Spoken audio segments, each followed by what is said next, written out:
โอ้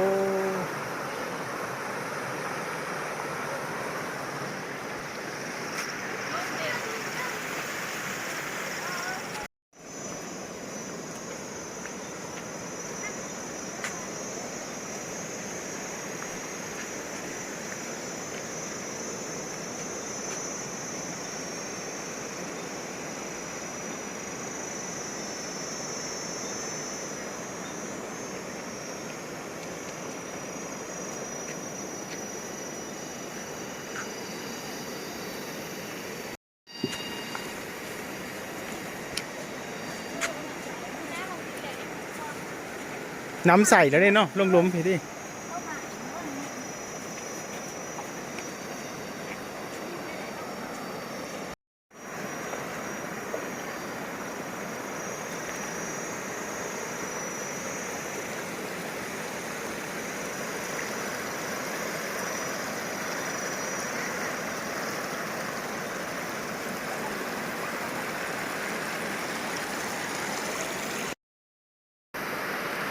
สบายดีวันนี้เรามาถึงข้าวแกงนะข้าวแกงการนำเลยงานหลาย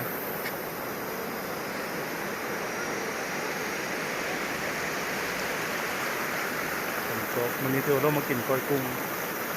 ข้าวแกง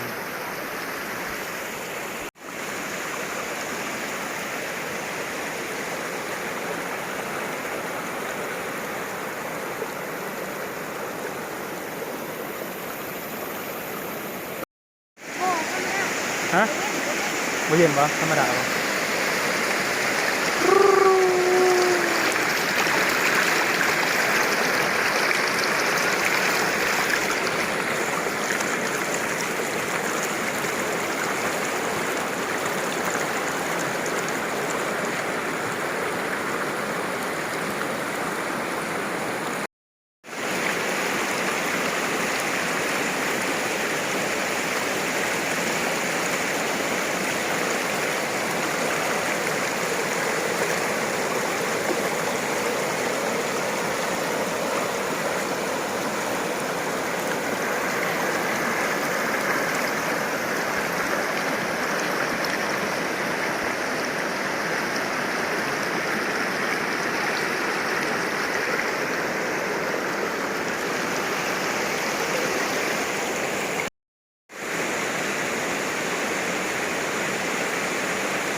สถานที่ท่องเที่ยวถ้าเจ้าอยู่ปากเสียดนะ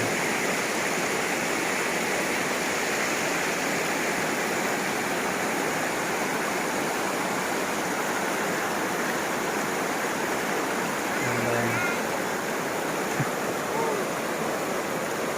หมดเลยนี่เป็นทีมงานกำลังเกี่ยวสิไปจับกุ้ง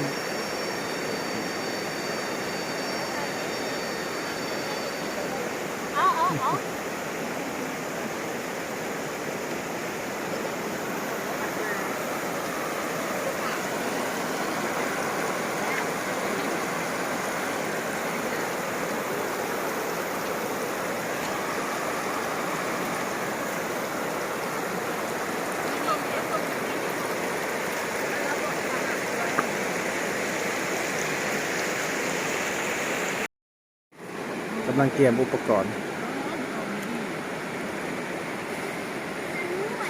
อุปกรณ์เราต้องประจับ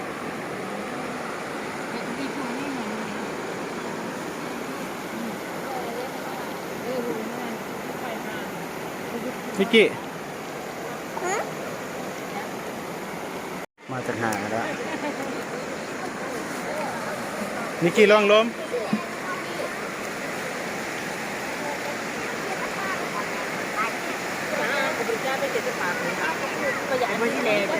เขาชิปปิ้งเอาจับเอาไอ้สิแหละ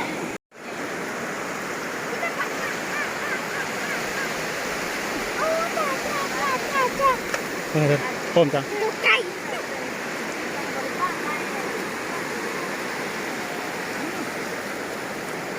ฮ็ดเบิดบ่สิแหละ กุ้งบ่ เบิด แต่โอ้ยบ่เบิดดอกเฮ็ดเอาตัวหนึงก็พอ เอามาหนักบ่ไงจะเฮ็ดหยัง ส่วนต่อย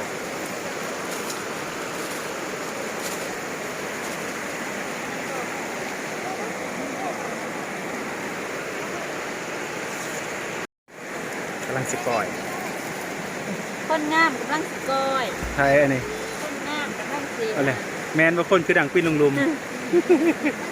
เซน้ำเกลือก่อนโอ้เราก็ดังแล้วเราคนเนี้ยเราแม่ ๆใช้ตัวนี้เด้ จัง โบไลเหรอ ต่างประเทศโอ้มันเลยที่จะกันนะได้เศร้าแน่ อืม บ่เมื่อกี้นี่ว่าเสียงนี่เสียงตูงอย่างห้อง อันนี้นะพอพรปิงแล้วโคตรพอพรปิงแล้ว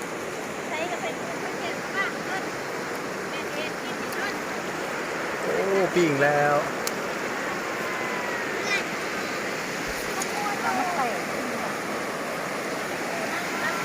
กำลังคันต่อเสียงก้อย